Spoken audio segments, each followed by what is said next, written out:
Hey guys, welcome to Big Gav Sports Talk. I am your host, Big Gav, and in this upcoming series of videos, I'll be covering as many teams in the NFL as I can over the next couple months, recapping what all they've done to either improve, stay relevant, or just completely implode during the 2022 NFL offseason.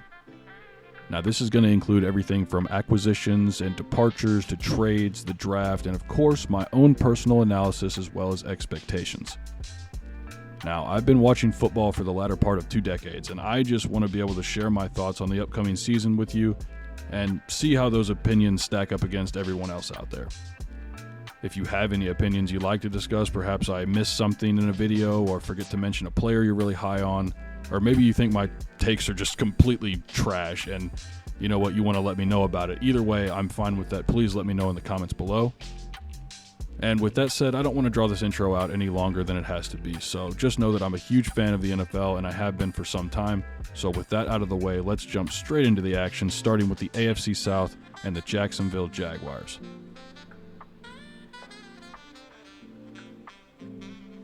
Alright, first things first, let's get the Urban Meyer shit out of the way right here.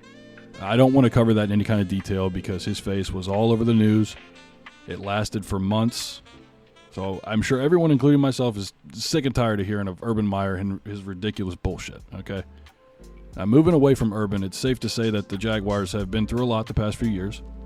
You know, let's acknowledge the magical run they had in 2019 with Jacksonville. I'm sure everybody remembers Blake Bortles was the quarterback. Their defense was incredible. Nobody expected them to come anywhere close to the AFC Championship game, yet here they were.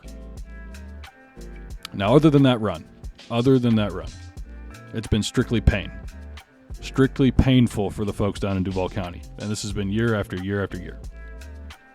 And when the highlight of your season is beating the Colts in Week 18 to keep them out of the playoffs, if that's your highlight, if that's the high point of your season, I'm sorry, but that's nothing short of pathetic.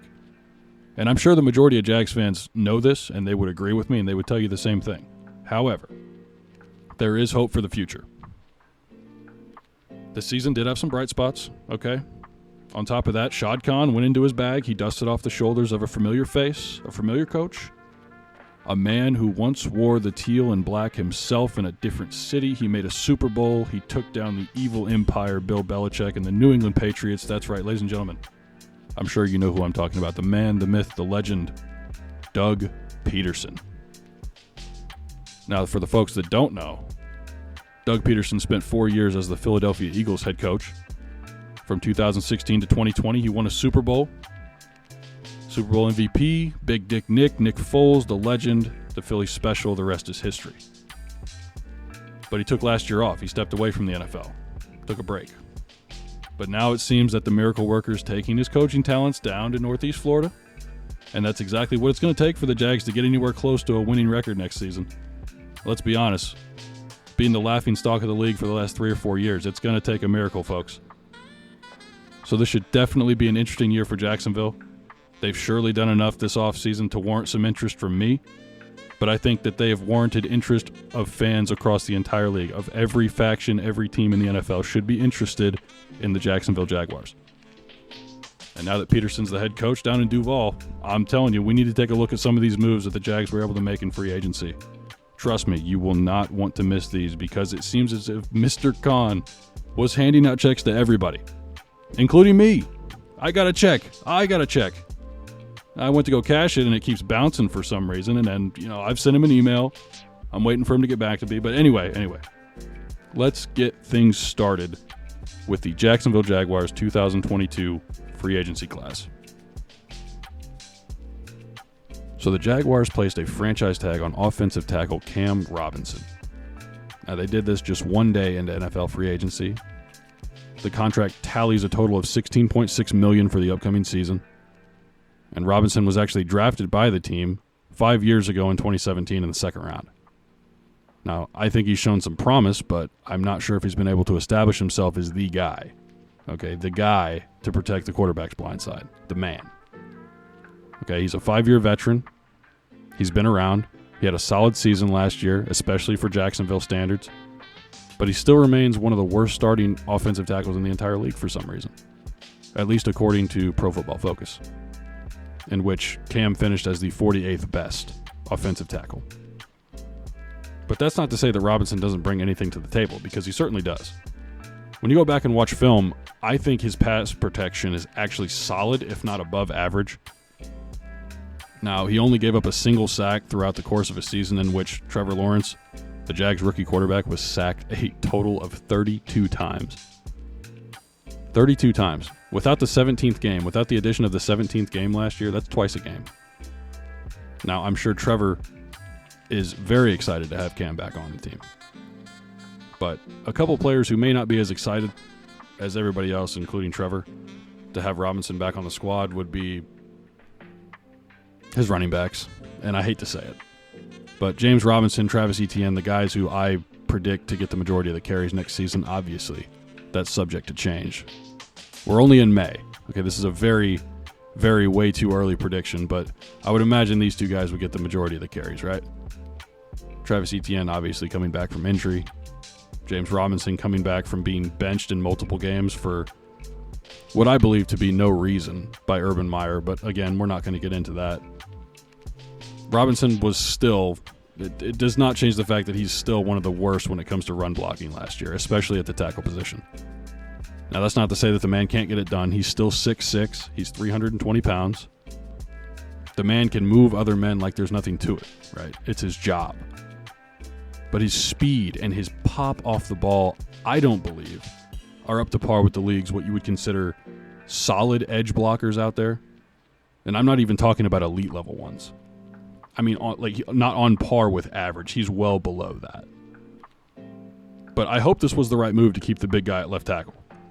I really do. But only time is going to tell. This is the Jaguars that we're talking about. Let's not forget. But one thing that I do openly like about this move is that Robinson is familiar with the team, even though he's had like 50 head coaches over the last 5 seasons, right? Either way, he's familiar with the building. He's familiar with the area, protocols, staff, right? The whole 9 yards. But more importantly, it's someone that Trevor is familiar with, and I think that's the key. With all that he's been through his rookie year, with Urban Meyer, with that whole catastrophe, that he needs any kind of stability that the Jaguars can offer him right now. Now, this is going to be Cam's 6th season in the NFL. I think he's got more help coming on that offensive line, and that's definitely going to help him out throughout the course of the season and getting to gel with those guys over the summer especially. But you know what? I wish nothing but the best, I should say, for the big fella. And let's go ahead and move on to our second signing. Sticking with the big boys up front, let's move to the interior of that offensive line, where I think we come to Jacksonville's first real splash move of free agency. And that is the signing of all-pro guard Brandon Scherff. Now, Brandon, I believe, is the definition of a franchise guy. He's going into his 8th year in the league, and he already has 5 Pro Bowls to his name, and was even a member of the NFL All-Pro team back in 2020. That's just 2 years ago. Okay, he doesn't commit penalties. He's been a captain for multiple seasons, and his teammates heap praise over him. I mean, all of them from what I've seen. So I know you're wondering, how did a guy like this wind up on the open market? Well, I believe that to be the fault of the Washington Redskins, or football team, or, well, it's Commanders now, right? Well, I grew up with the Redskins, and seeing that, I'm still not used to it, and I'm not sure if I ever will be, but I think for now I'll just call them the Deadskins. Scherff and the front office in Washington, I think, couldn't come to an agreement on a contract extension or a new contract in general, which ultimately ended up with Brandon hitting the open market because the Washington front office, I believe, did not want to lock up a large chunk of money to a guy who has missed 21 games over the last 4 years.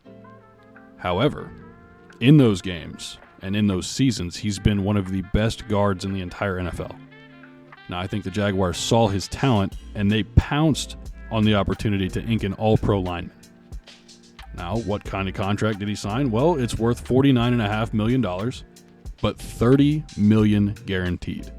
I think that's something that the Deadskins were not comfortable doing, unfortunately for them. Because it does sound like a lot of money. It is a lot of money, especially if he's only going to play 11 games a year. But for Jacksonville's sake, I love this move. I do not hate this move at all. I love it. For 2 reasons. 1, you have the money to spend. Okay? 2, what was one of your priorities going into the offseason? protect your rookie quarterback, now your sophomore quarterback, at all costs. This is how you do that. If you're Trevor Lawrence, you're loving this signing all day and twice as much on Sunday. Now, folks, there's a reason teal and black are in the Jaguars color palette. And I'll tell you right now, from what I saw last year, it's to hide the grass stains on Trevor Lawrence jersey. But maybe this year, they can bring out the whites for a few more games. And Brandon Scherff helps Lawrence not spend so much on Tide detergent. But in all seriousness, I really like this signing. I love this signing by the Jaguars. And I'm expecting Brandon to make an immediate impact, not only on the field and in the locker room, but in Duval County. He's that kind of guy that's really helpful and active in his community. So I think Jacksonville, not only as a team, but as a city, is getting a stand-up dude and one hell of a lineman. Moving away from the offensive line, let's get into one of the most shocking moves of not only Jaguars free agency, but one of the most surprising moves across free agency as a whole. Okay, this thing sent a domino effect throughout the entire league. I mean, this sent teams scrambling for answers. This affected contracts everywhere. Of course, I'm talking about Jacksonville signing former Arizona Cardinals wideout Christian Kirk to a 4-year, $72 million contract that includes a $20 million signing bonus as well as $37 million in guaranteed money. Now, this will bring his annual salary to a whopping $18 million per year without performance incentives. If you add in those incentives, Kirk has a chance to make up to $20 million, damn near a season for the next 4 years. Now, I have nothing against Christian Kirk. I even have him on my fantasy team. I really do. I think he's a good, solid wideout. I think anyone would love to have him on their squad, but I think we have to ask ourselves this question. Is Christian Kirk really a top 12, top 15 receiver in the league? Okay, I sat down and I asked myself this question right after I saw the signing because it left me scratching my head and damn near speechless for a few minutes. Now, of course, we've seen bad contracts handed out to players that never worked out, but Kirk doesn't strike me as that guy. I think he has a strong work ethic. I think he has an understanding and appreciation for the game that some players lack. He carries himself well. He has a good attitude. He seems like someone you would want to have on your team and in your locker room, right? And as time went on, I'm sitting there pondering this move, and I came to this conclusion. Think about this. Christian Kirk has been the second, third, and sometimes fourth option on a Cardinals team that has had at one point or another Larry Fitzgerald, DeAndre Hopkins, Zach Ertz, A.J. Green, Rondell Moore, Andy Isabella, and now Hollywood Brown coming over from Baltimore. Not only does this make more sense after thinking about all the guys that Christian has had to compete with over the last 4 years, but the depth chart just kept getting bigger and bigger and bigger, and I don't think Christian found a place on this roster anymore, or he didn't see himself on this roster in the future. Christian thinks he's a better player than third and fourth options, and I think that he is, but, this is a guy who's coming off a career year last year. Hit one of the best seasons, if not the best season of his young career last year. He had a career high in receptions, receiving yards, catch percentage, yards per target, and total touches. This guy was 7 yards short of having a 1,000-yard season, which also would have been a first for his career. So if I'm the Cardinals, I don't understand why you let this guy leave or why you bring in other players to take touches away from this guy, take plays, take time. Christian Kirk is a good player. He's a solid number 2. But if I'm the Jaguars, I understand who and where I am in the NFL landscape, right? Jacksonville isn't the sexiest place to play, even though it's in the panhandle of one of the most beautiful states in the entire country. But why go to Duval County when you can team up with Tom Brady in Tampa Bay? Or if you go even farther south, you can go play with Tua and Tyreek in Miami. Even though the Jags are located in a great state, presumably from a player's perspective, there are still better options out there. And they're just a few hours in different directions. Now, assuming this is common knowledge in the Jaguars front office, they're asking themselves, well, how do we get big name guys to come play for us? Okay, we're a joke of a franchise. We have to prove to them that we're trying to change. We're trying to turn things around. So how do you do that? Well, I believe the answer lies in overpaying guys. But you have to overpay those guys who are on the cusp of being that number 1 guy, but they're not quite there.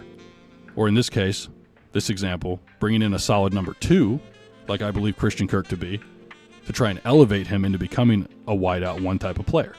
Now, ultimately, is Christian Kirk that guy? Well, my initial reaction was similar to that of many NFL fans out there. I would say the majority of NFL fans out there. And that would be no. No, he's not. But now, after doing some thinking, doing some digging, some research, and understanding the situation as well as the circumstances of the team and the player involved, I think Christian Kirk can be that number one guy for the Jaguars. Now, hear me out. Do I think he'll live up to $18 million a year? Probably not. I would even go as far to say no. No, he won't. But I will promise you this. If Kirk and Trevor Lawrence are able to establish any type of dynamic, any type of connection, Kirk is going to be looking at a hell of a lot more than just a 1,000-yard season. And I'm excited to see how old Dougie Pederson integrates Christian Kirk into the game plan. Okay, there's only one way to go from here, and that's up for the Jaguars. And I think that this is actually a good signing. I really do, because they understand who they are. They shelled out the cash, and they got themselves a quality receiver. And I think that Christian Kirk is going to help the Jaguars win some games next year. But let's go ahead and let's move on to another wide receiver. Now, this receiver may come as a surprise signing to some, and another one of Jacksonville's questionable moves, but nevertheless, we have former Las Vegas wideout Zay Jones. Now, the Jags signed Jones to a 3-year, $24 million contract with $14 million guaranteed. And this, of course, doesn't seem as egregious as the Christian Kirk deal to many, but some still view this as a questionable signing at best, and it's understandable. But the main argument against Jones is that he hadn't really done much up until last year. But to me, he's kind of a gadget guy. Okay, he plays all over the field. He's a plug-and-play kind of guy. He's even on special teams, which he's fairly good at. But Zay was actually the one, if you remember, that caught the game-winning touchdown pass from Derek Carr in Las Vegas' overtime winner against the Baltimore Ravens Week 1. He showed up big. That was one hell of a catch. And to do that in front of a national audience was nothing short of incredible. I mean, that's one of the biggest stages you can be on, right? But many are asking the question, where was Zay Jones before last season? That's a fair question. But let me tell you, he was actually drafted all the way back in 2017 by the Buffalo Bills. Yeah, drafted in the second round of the NFL draft out of East Carolina. Now, those who are heavily invested in college football or the NFL draft know that Zay Jones is the NCAA's Division I all-time leader in receptions, with 399 for his career. Now, he's also the distinguished holder of the most receptions in a single season, which he accomplished all the way back in 2016 during his senior year with 158 in a single season. Incredible stuff. Incredible stuff, guys. Now, some who don't know about Jones might be wondering at this point, well, why hasn't this kind of talent translated to the NFL? What the hell's going on? Well, I'll tell you. Unfortunately for a lot of young players, they struggle to adapt to the NFL's speed, physicality, regiment, basically everyday life as an NFL football player, right? But that's not to say that Jones hasn't worked his ass off to be where he is, because he has. He absolutely has. This is simply to make it known that even highly sought-after, talented guys sometimes struggle just like you and me, okay? Nobody is without faults. Nobody is without obstacles they need to overcome. But this past season, he may have been on the verge of breaking through, and the Jaguars are willing to bank on him having an even better season, building off that 2021 season next year for them. And according to Pro Football Focus, he's on track to do that, and he looks like he's going to be another solid addition to Jacksonville's young, talented, and ever-growing roster. So I'll tell you right now, look out for Zay Jones being all over the field next season. Okay, let's move to another receiving threat that the Jags were able to snag on a one-year prove-it type deal. They were able to sign former first-round pick and former New York Giant tight end Evan Engram to a one-year deal worth up to $10 million, $9 million guaranteed. Now, it's no secret that the New York Giants have struggled on the field, in the front office, and have basically been a walking embarrassment for New York sports for the last 5+ seasons, right?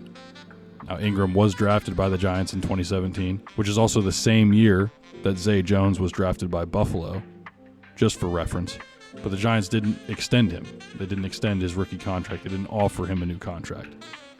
I guess they wanted to explore other options, and they didn't see Engram as a long-term solution for them. But what are you doing? Are you going into another rebuild? See, I have rebuild in quotation marks in my notes here because I honestly have no idea what the hell the Giants are trying to accomplish at the current moment in time. We can talk about the Giants another time. For now, I'll say that the Giants are going through another rebuild without Evan Engram. But again, we'll touch on them in a different video. Now, this may come as a surprise to some due to the fact that Engram was voted to the Pro Bowl just a season prior in 2020. However, injuries and inconsistent play is the only thing I can think of over the last year that was a green enough light for New York to move on from him. But, I still think the Jags are getting good, if not great value here. Now, if some don't believe Engram to be worth $10 million, that's fine, but fans should see this as a win-win situation anyway. Think about it. If Evan works out, if he has a good season, if he puts up solid numbers, he could be on his way to a long-term deal. A long-term deal with the Jacksonville Jaguars, of all places. But if he flops and continues to struggle on his new team, you let him walk in the offseason, right? Sure, you're out $10 million, but you're the owner of an NFL franchise. You're going to pay players, right? The important thing is that he's off the books. This signing has no real risk involved. So the fact that I've seen multiple fans complain about this contract, I'm not kidding you. I've seen multiple fans complain about the Evan Engram contract. I have to assume that they're either trolls or that they don't know a damn thing about the NFL and its business practices. I have to. Engram should fill in nicely here, I think, especially after the departure of James O'Shaughnessy, who signed with the Chicago Bears. Welcome to the Windy City, by the way, big fella. Happy to have you aboard. He also gives quarterback Trevor Lawrence another weapon to work with. And now there won't be many excuses this season for Lawrence to improve off of a dodgy rookie campaign, but again, overshadowed by Urban Meyer controversy. But that's saying something for me, saying that he won't have many excuses, because I'm a huge Trevor Lawrence fan. I'm a Trevor Lawrence fanboy. I was a fan years before he was even drafted when he was at Clemson. Loved him. And I want nothing more than to see this kid succeed. And I believe Evan Engram increases his odds at success, at least for this upcoming season. And I tell you what, it's one hell of a move by the Jaguars. Terrible move by the Giants. Again, we'll talk about the Giants in a different video, but damn, you can say what you want about the Christian Kirk deal, even the Zay Jones deal, but this one, bang for your buck value. Evan Engram on the Jacksonville Jaguars, $9 million, $10 million. You can't beat it. That's going to go ahead and do it for the offensive side of the ball. So if you were in it for the offense, you can go ahead and click off here. I understand you won't hurt my feelings, but if you want to talk about the defense, go ahead and stick around. And let's talk about what I believe to be the most underrated move the Jacksonville Jaguars made throughout the entire offseason. That's right, the most underrated move. Jacksonville signed former Atlanta Falcons linebacker Foye Oluokun to a 3-year, $46.5 million contract with $28 million guaranteed. Now, for those of you who did not watch the Atlanta Falcons last year, I don't blame you, first of all. A lot of those games were very ugly, but there's a lot going on with that team behind the scenes, especially last season, and I might have to dive into that in a future video. But for now, if you didn't watch Atlanta play last season, then you probably don't know who this guy is, and you're wondering why the hell is he making $46.5 million. Let me go ahead and tell you. Foye was drafted out of Yale by the Falcons back in 2018 in the 6th round. Now, he took some time to develop into the player that he is now. That's what you expect out of a 5th, 6th, 7th round pick, right? But the player that he's turning into now is an absolute unit. Okay, he appeared in all 32 games during his first 2 years in the league. He combined for 153 tackles and 2 forced fumbles. In 2020, he would be even better as he continued to make improvements to his game. He came away with 117 total tackles, 4 forced fumbles, 3 sacks, and a pair of interceptions. Okay, going into last year, 2021, Oluokun found a name for himself making plays like this. We're just fantastic at taking the football away the second half of the season. Only 7 takeaways coming into this game, and Tua's in trouble, and it's intercepted. Oluokun takes it back for Atlanta, and he's trying to take it to the house. Down around the 10-yard line. And like this. After a play action, and Jones is sacked. And this. Before that, they were shorthanded, losing to the Raiders. Baltimore's had all kinds of injury issues this year as well. Greg Reynolds, this time the Falcons are ready. Oluokun with another tackle. Oh, and did I mention this guy also led the NFL in total tackles last year? On a defense, mind you, that finished tied for only 19th best in the league? Yeah, he did. With 192 of them, to be exact. You know, not a single player in the NFL has combined for over 190 tackles in a single season since Chris Spielman did it with the Detroit Lions all the way back in 1994. And granted, he had 195 through 16 games, but still, 1994? It's been 28 years since somebody has eclipsed this mark. That's a big fucking deal. If you ask me, the Jaguars are getting a rising star here. Honestly. He's improved every single year up to this point, and the sky truly is the limit for him. Pass coverage, run defense, playing the ball, reading the quarterback, finding the weak points of the football. These are just a few of the areas in which Foye has improved. And not only improved, but is becoming a master. The guy's only 26 years old. He's 26 years old. He's really coming into his own. I understand the Falcons are in cap hell right now, and they couldn't possibly find a way to re-sign this guy. But I truly think that the next star in Jacksonville is Foye Oluokun. And I think you're going to see that this upcoming season and the 2 seasons to follow in his contract. He's just going to continue to grow and improve, and he's going to turn into this monstrosity of a linebacker very shortly. And for anyone that doesn't believe me, you heard it here first. Foye Oluokun. Look for him to have a Pro Bowl caliber season with his new squad next season. Should have had one last year. Finally, the last guy I wanted to mention in the Jacksonville Jaguars 2022 free agency class, Andrew Wingard. The Jaguars picked up his 4th-year option on the safety out of Wyoming. He actually played with current Bills quarterback Josh Allen for a couple years there. Former college teammates in the league together. You love to see it. But Andrew is a great pickup by the Jags. It's only costing them $2.43 million, and he'll be a restricted free agent at the end of next season, so they'll be able to match any offer he gets from other teams. Assuming he plays well, the Jags may have finally found some stable help at the safety position. But I'll tell you what really stood out to me.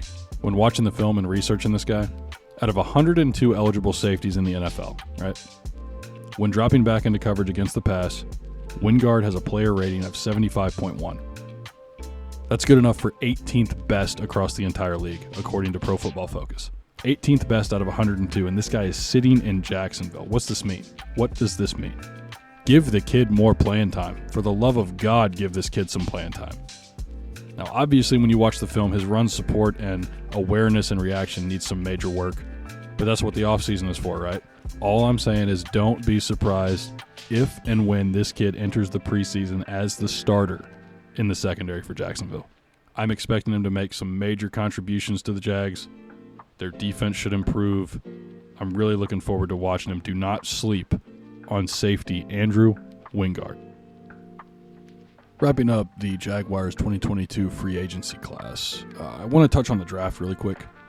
Now, I'm not a big draft guy. I do watch it. I love the idea of the draft. I like the chaos that ensues every single year, the trades, the people thinking that guys went too high, too low, watching guys slip. I mean, I think it's all entertaining, right? It's definitely entertaining. It's watchable television. But I'm not into it as much as maybe somebody else is. I'm not the biggest fan of college football. I do love college football because it's football, but when compared to the NFL, it's definitely an inferior product, to me anyway, to me.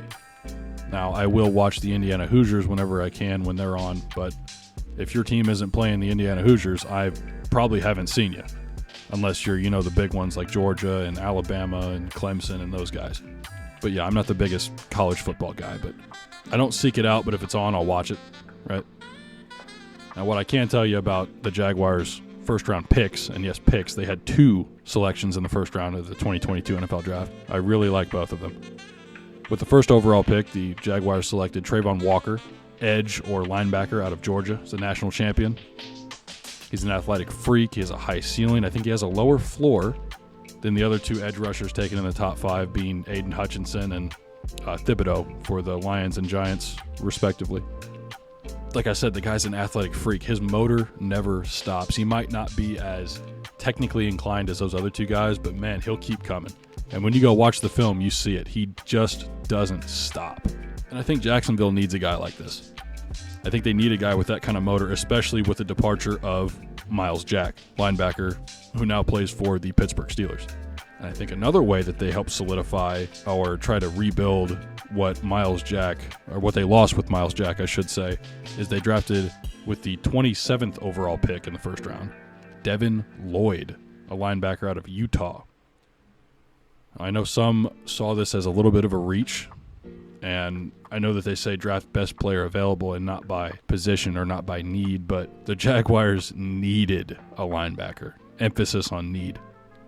And I think this is a guy that can come in and start right away. I mean, I think we all know he has the skills to be a starter right away, but how high is his ceiling? We don't know. But again, the draft is a crapshoot. No one really knows how good a player is going to be or how bad a player is going to perform. It's all a guessing game at the end of the day.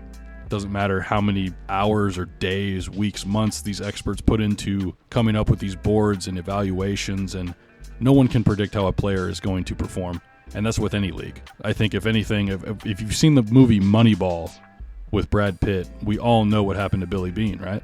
We don't want that same thing to happen to any player of any sport, really. But it's unfortunate and shit happens, right? We know this. But I think both of these guys should be immediate impact players for Jacksonville. You know, that's something the team desperately needs. You know, enough with these project picks. The Jags knew they needed to help their young quarterback or just win now in general, and these picks are another step in that direction. Okay, and speaking of quarterbacks, you know, be on the lookout for the Jags to sign quarterback Nick Foles. I know that sounds crazy, but Nick Foles backing up Trevor Lawrence doesn't seem like such of a long shot. Remember, Doug Pederson and Foles have a good relationship to this day, I believe, and Nick might come to find out the weather's a lot nicer down in Florida. Not to mention his brief stint with the Jags back in 2019 before he broke his shoulder or clavicle or something there. I think it might have been his collarbone.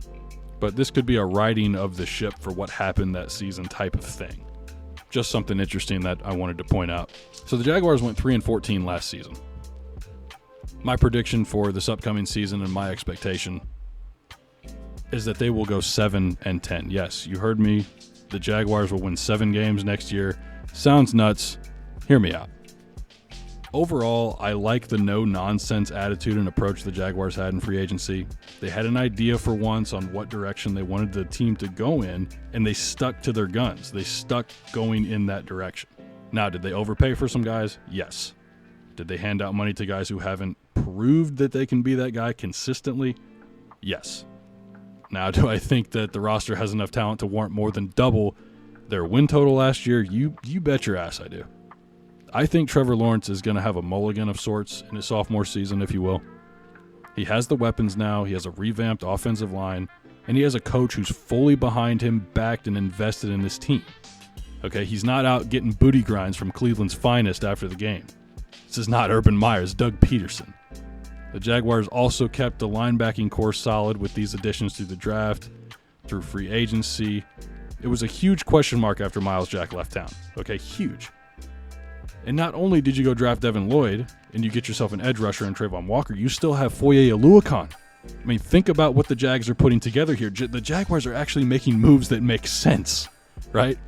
This is normally out of the realm of Jags fans and having a plan and their front office really screwing them over year after year. Jacksonville has a plan. This is exciting, okay? And to be honest, the 7 wins was an educated guess. I don't think anyone truly ever knows how a team is going to do or how the Jags will do next season. Not even the team itself knows. The front office doesn't know. They're just trying to put talent together, right? They want to win football games. But having any real expectations other than winning football games, Doug Pederson down in Jacksonville. Because he is a winner. He just wants to win. He wants guys to love the game. And I think he's been rejuvenated, and I think the players are going to feed off of that energy. You know, if I was a guy in that locker room, I would want to play for Doug Pederson and the Jacksonville Jaguars. As crazy as that sounds, I would want to play for them as a player. You want to know, honestly, I truly believe that the dark clouds that are hovering around Jacksonville and have surrounded Jacksonville for the past several years are finally beginning to have some sunshine peer through. You know, at the end of the day, these are just my opinions, but I tell you what, I'd love to hear what you guys have to say about the Jaguars. Do you agree with me? Do you disagree? Either way, I'd appreciate it if you left me a comment below. And also, let me know which team I should cover next. If you enjoyed this video, please don't forget to hit that like button as it really helps me out, and maybe even consider subscribing for more NFL content. Now, with that said, I want to thank you for sticking around to the end. I really appreciate you. You're the real MVP. My name is Big Gav, and I'll see you next time. Peace.